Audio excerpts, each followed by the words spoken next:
Hello guys, so ito pakita ko lang ulit sa inyo yung crab apple or miniature na apple na naregalo sa akin bilang Father's Day gift. So iriripat natin siya. Kaya ko na siya iriripat dahil gusto kong mas lumaki siya agad. Pag dito lang kasi, hinayaan ko siya dito sa maliit na paso na to. Mabuhay siya pero mabagal siyang lalaki. So gusto ko siyang ilagay sa mas malaking paso para medyo mas mabilis na lumaki yung tangkay dito tsaka yung mga sibol dito sa side. At mas mabilis siyang tataba yung mga sanga niya. So ripat tayo.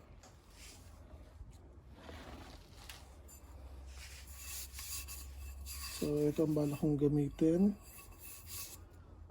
Recycle natin siya.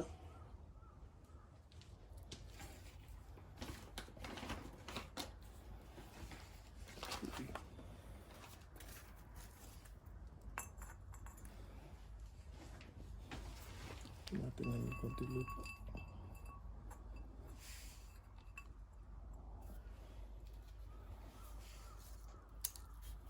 Again, natanggap ko to bilang Father's Day gift.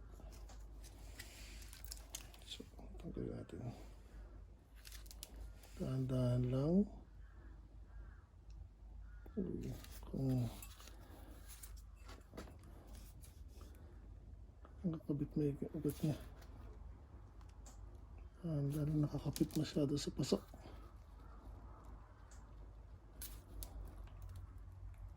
Hindi ko madamage yung ugat. Stuck siya. Nakakapit na yung ugat niya sa paso. Okay. Ayan. Oh, plastic pala siya. So, yan. Tanggal natin. So, una, bawasan ko itong lupa niya kasi may yung buhangin kasi ginawang pan-decoration. Isang ilalim niya buhangin at lupa.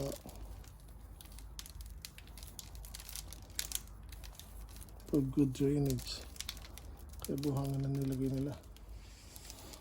Okay. So, yan.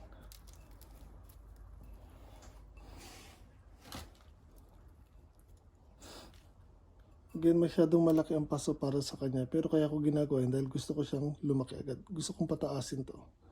Tapos pag lumaki itong mga sanga sa side, iwawiringan ko siya.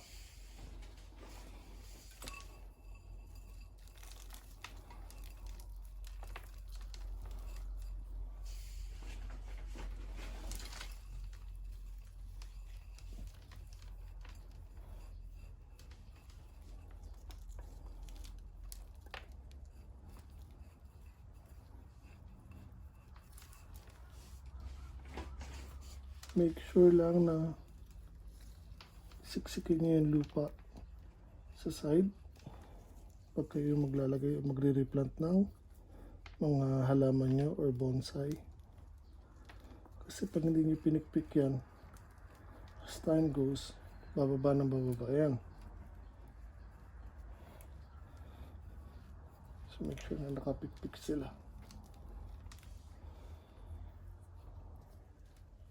And pag magre-repot nga pala kayo, lalo na sa mga garden nyo,